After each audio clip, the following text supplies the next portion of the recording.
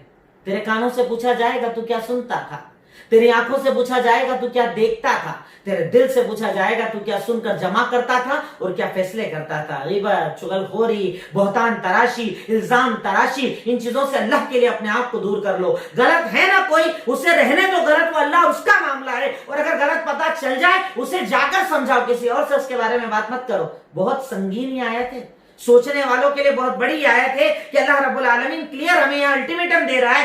میں تجھ سے تیرے کان کے بارے میں سوال کروں گا، آنکھ کے بارے میں سوال کروں گا، دل کے بارے میں سوال کروں گا، اور تجھ سے پوچھوں گا اور تجھے جواب دینا ہوگا.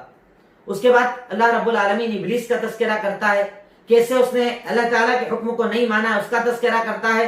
پھر اس کے بعد اللہ تعالیٰ توحید کا تذکرہ کرتے ہوئے ارشاد فرماتا ہے، پہلے اللہ تعالیٰ نے کہا میں نے خلقت، میں نے چیزیں بنائی، میں نے آسمان اور زمین کی تخلیق کی، میں نے نبیوں کو اس دنیا کے اندر بھیجا. اس کے بعد اللہ تعالیٰ کہتا ہے کہ یہ سب جب کرنے والا میں قُلِ ادْعُوا الَّذِينَ زَعَمْتُم مِّن دُونِهِ، تو پھر اس کے بعد بھی اللہ کے علاوہ کسی اور کو پکارتے ہو، اللہ کے علاوہ کسی اور کی عبادت کرتے ہو، اللہ کے ساتھ سفارشی بناتے ہو، اللہ کے ساتھ تم کسی اور کو دوست بناتے ہو، اللہ تعالیٰ کے ساتھ کسی دباؤ دینے والے کو دباؤ ڈالنے والا سمجھتے ہو. تو اللہ تعالیٰ کہتا ہے، اللہ تعالیٰ آیت نمبر 55 آیت نمبر 56 کے اندر ارشاد فرماتا ہے اولئک الذین، جن کو تم پکار رہے ہو نا اللہ کو چھوڑ کر، جن کو تم پکارتے ہو کہ تمہارے یہ کام نکالیں گے، وہ کام نکالیں گے، یہ ضرورت پوری کریں گے، وہ ضرورت پوری کریں گے، اللہ تعالیٰ کہہ رہا ہے یہ خود اپنے نیک اعمال کا وسیلہ اور ذریعہ لگاتے ہیں اللہ سے معافی مانگنے کے لیے. یہ خود اللہ تعالیٰ سے معافی مانگتے ہیں، یہ خود اللہ تعالیٰ سے دعائیں مانگتے ہیں. تو تم ایک محتاج سے دعا نہ مانگو، بلکہ اللہ سے دعا مانگو جو عطا کرنے والا اور دینے والا ہے. یہ میں نہیں کہہ رہا، اللہ رب العالمین آیت نمبر 56 اور 57 کے اندر ارشاد فرما رہا ہے کہ تم لوگ اللہ تعالیٰ کے پاس جھکو، اللہ رب العالمین سے مانگو، وہی عطا کرنے والا اور وہی دینے والا ہے.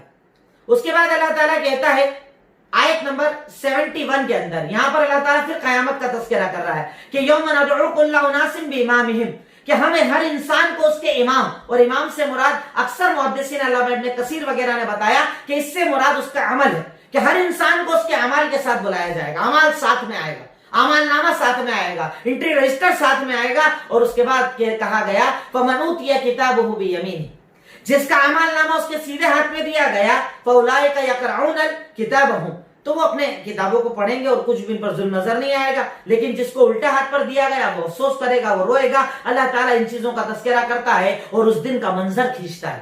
اچھا، منظر کھینچنے کے فوراً بعد اللہ نماز کا تذکرہ کر رہے ہیں. کیا وجہ؟ کیا وجہ کہ اللہ تعالیٰ یہاں پر قیامت کا ذکر کر رہا ہے، میدان محشر کا ذکر کر رہا ہے، اعمال نامے کا ذکر کر رہا ہے، اور اس کے فوراً بعد آیت نمبر 78 کے اندر نماز کا ذکر کر رہا ہے. اس کا مقصد یہ ہے کہ اپنے اعمال کو سدھارو، اپنے اعمال کو نیک بناؤ.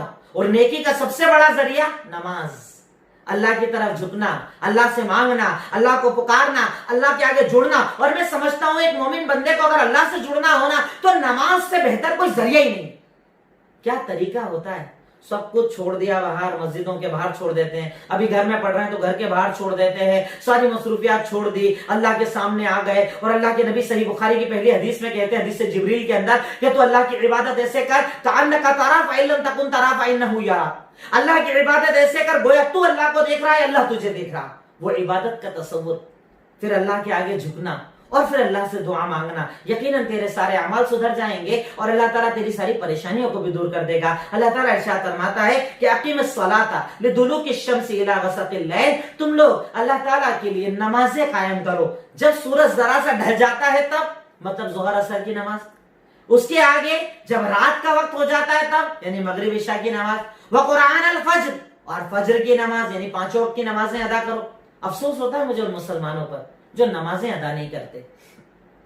مصروفیت زیادہ ہے، کاروبار زیادہ ہے، دکان اہمیت والی ہے، میرا یہ کام، میرا وہ کام. اللہ تعالیٰ نے دکھا دیا تیری اوقات دیکھ یہ ہے، میں نے چاہا پوری دنیا کو لاک کر کے رکھ دیا ہے، پوری دنیا کو بند کر دیا ہے، تیرے لاکھوں کے کاروبار کو بند کر دیا ہے، یہ اس لیے کہ اس دور کے اندر تو سمجھ جا کہ اللہ کے سوا کوئی طاقت نہیں، اللہ کے سوا کوئی دینے والا نہیں، اللہ کے سوا کوئی عطا کرنے والا نہیں، تو اللہ تعالیٰ کے آگے جھک، اس سے مانگ اور اپنے آپ کو نمازوں کا عادی بنا لے۔ کیوں؟ کیونکہ اللہ تعالیٰ نے نماز روزانہ فرض کی ہے، ڈیلی تجھے 5 وقت کی نماز پڑھنی ہے، ورنہ اللہ تعالیٰ تیری مغفرت نہیں کرے گا، اللہ تعالیٰ تجھے معاف نہیں کرے گا۔ اللہ کی معافی چاہیے تو نماز پڑھ۔ اور اس کے آگے اللہ کے نبی کو کہا جا رہا ہے کہ اللہ تعالیٰ اشارہ کر رہا ہے کہ فجر کی نماز پڑھو، کیونکہ اس وقت فرشتے حاضر ہوتے ہیں۔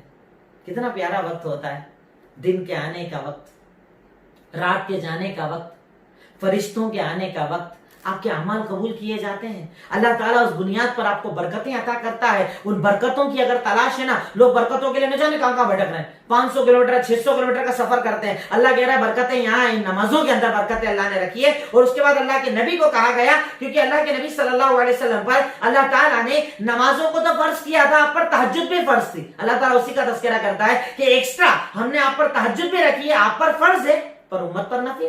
آپ چاہیں پڑھیں، نہ چاہیں نہ پڑھیں، پر پڑھیں، کیونکہ اس وقت اللہ تعالیٰ آسمان دنیا پر نازل ہوتا ہے اور پکار لگائی جاتی ہے کوئی مانگنے والا میں دے دوں، ہے کوئی سوال کرنے والا سوال پورا کر دوں، ہے کوئی مغفرت کی دعا کرنے والا اس کی مغفرت کر دوں۔ اور اس وقت انشاءاللہ اگر آپ نے رو کر گڑگڑا کر اللہ سے دعا مانگ لی، اللہ آپ کی دعا کبھی رد نہیں کرے گا۔ تو اس وقت دعائیں مانگیے۔ اور اس کے بعد اللہ تعالیٰ اپنے انعام کا تذکرہ کرتا ہے کہ جنت میں سب سے اعلیٰ مرتبہ ہے مقام محمود، اور وہ مرتبہ انشاءاللہ محمد الرسول اللہ صلی اللہ علیہ وسلم کو عطا کیا جائے گا۔ اس کے بعد اللہ تعالیٰ کہتا ہے ہر انسان اپنے عمل پر اپنے اعتبار سے عمل کرتا ہے، اور اللہ تعالیٰ اس کے بعد ذکر کرتا ہے روح کا۔ روح کیا ہے؟ دیکھیے میں نے آپ کو اس سے پہلے سیرت کی کلاس میں ذکر کیا ہے کہ کفار مکہ کا ایک طریقہ تھا کہ آپ کو پریشان کرنا، کئی طریقوں سے آپ کو پریشان کیا۔ ان میں ایک طریقہ تھا الٹے سیدھے سوال کرنا۔ یہودیوں کے پاس جاتے، ان سے سوالات لاتے اور آپ سے سوال کرتے۔ ان میں سے کچھ سوال جو کیے تھے جن کے جواب اللہ تعالیٰ نے اس کے بعد والی صورت میں دیے۔ ذوالقرنین کون ہے بتاؤ، ذوالقرنین کے بارے میں سوال۔ اصحاب الکہف کون ہے بتاؤ، ان کے بارے میں سوال۔ اور اسی طرح روح کے بارے میں سوال، روح کیا ہے بتاؤ۔ تو یہ اللہ تعالیٰ نے ان کا جواب دیا کہ روح اللہ کے حکم سے ہے اور اس کو اللہ کے سوا کوئی نہیں جانتا، آپ یہ جواب دے دینا۔ کفار مکہ کو یہودیوں نے کہا تھا کہ اگر یہ نبی ان 3 سوالوں کا جواب دے دے تو کنفرم وہ نبی ہے، ورنہ تم مان لینا کہ وہ نبی نہیں ہے۔ اور اللہ نے ان کے جواب کے اندر سورہ کہف کے اندر ذوالقرنین کا واقعہ بھی نازل کیا، اصحاب الکہف کے بارے میں بھی بتایا، تاکہ اعتماد آ جائے۔ پر اس کے بعد بھی ان لوگوں نے آپ کا انکار کر دیا۔ اس کے بعد اللہ تعالیٰ قرآن کی عظمت، قرآن کا مقام، قرآن کا مرتبہ بتاتے ہوئے ارشاد فرماتا ہے کہ قرآن اتنی عظمت والی کتاب ہے۔ اللہ تعالیٰ ارشاد فرماتا ہے آیت نمبر 88 سورہ اسراء کے اندر، قل لئن اجتمعت الانس والجن علی ان یاتوا بمثل هذا القرآن لا یاتون بمثلہ ولو کان بعضهم لبعض ظہیرا، کہ اگر یہ انسان، یہ جنات سارے جمع ہو کر اس قرآن جیسا ایک قرآن لانا چاہے، لا نہیں پائیں گے، چاہے سب ایک دوسرے کا سپورٹ کر لیں، کیونکہ اللہ کی کتاب ہے اور اللہ تعالیٰ کی کتاب جیسی کتاب کوئی لانے والا نہیں ہے۔ اس کے بعد اللہ تعالیٰ تذکرہ کرتا ہے، یہ لوگ سوال کیا کرتے تھے کہ ارے تمہیں کیوں نبی بنایا، فرشتے کو نبی کیوں نہیں بنایا؟ تو اللہ کہتا ہے تمہارے انسان ہونے پر ان لوگوں کو کنفیوژن ہوتا ہے۔ تو اگر بولنا دنیا کے اندر فرشتے ہوتے تو فرشتوں پہ فرشتوں کو نبی بناتے، اب جب تم انسان ہو تو انسانوں کو نبی بنایا جائے گا نا۔ اللہ تعالیٰ نے اس چیز کا تذکرہ قرآن میں ایک جگہ نہیں 10 جگہ کیا ہے کہ ان کو یہی اعتراض تھا کہ آپ انسانوں میں سے کیوں ہیں، آپ فرشتے کیوں نہیں ہیں، یہ اعتراض کیا کرتے تھے۔ اور اللہ ان کے اعتراض کا جواب دیتا ہے کہ انسانوں میں انسان کو بھیجا جاتا ہے، فرشتے کو نہیں بھیجا جاتا ہے۔ اس کے بعد اللہ رب العالمین اپنے نبی کا ایک اعجاز، اپنے نبی کا ایک احسان، ہمارے اور آپ کے نبی کا ہمارے اوپر ایک احسان کا تذکرہ کرتا ہے سورہ کہف کے اندر۔ کہف کہا جاتا ہے غار کو، چونکہ اس میں غار والوں کا ذکر ہے اس لیے سورت کو سورت الکہف کہا جاتا ہے۔ میں ان کا تذکرہ انشاءاللہ مختصر سا آپ کے سامنے آگے کروں گا جب ذکر ان کا آ رہا ہے۔ میں یہاں پر پہلے بتاؤں اللہ کے نبی کا احسان۔ میں اکثر ذکر کرتا ہوں کہ ہم کوئی ہمارے اوپر احسان کرتے تو ہم اس سے محبت کرنے لگ جاتے ہیں، احسان والی محبت۔ کیا ہوگا اس سے بڑا احسان؟ میرے اور آپ کے نبی کا احسان دیکھیے۔ اللہ تعالیٰ سورہ کہف آیت نمبر 6 کے اندر ارشاد فرماتا ہے فَلَعَلَّكَ بَاخِعٌ نَفْسَكَ عَلَىٰ آثَارِهِمْ إِن لَّمْ يُؤْمِنُوا بِهَٰذَا الْحَدِيثِ أَسَفًا، کہ اللہ رب العالمین، اللہ تعالیٰ کہتا ہے کہ آپ اپنی امت کے پیچھے اتنے پریشان رہتے ہو۔ آپ کیا کرتے تھے؟ دن میں قوم والوں کو دعوت دیتے اور رات میں رو رو کر دعائیں مانگتے، دن رات لگے رہتے ان کے پیچھے، بس ہدایت پر آ جائیں، دین پر آ جائیں، قبول کر لیں۔ اللہ تعالیٰ کہتا ہے آپ ان کے پیچھے اتنے پریشان رہتے ہو کہ لگتا ہے اگر یہ مومن نہ ہوں گے تو کہیں ایسا نہ ہو کہ اس غم کے مارے آپ اپنے آپ کو ہلا کر برباد کر لو۔ ایسا مت کرو، کیوں اتنے پریشان رہتے؟ پر اللہ کے نبی پریشان رہتے تھے۔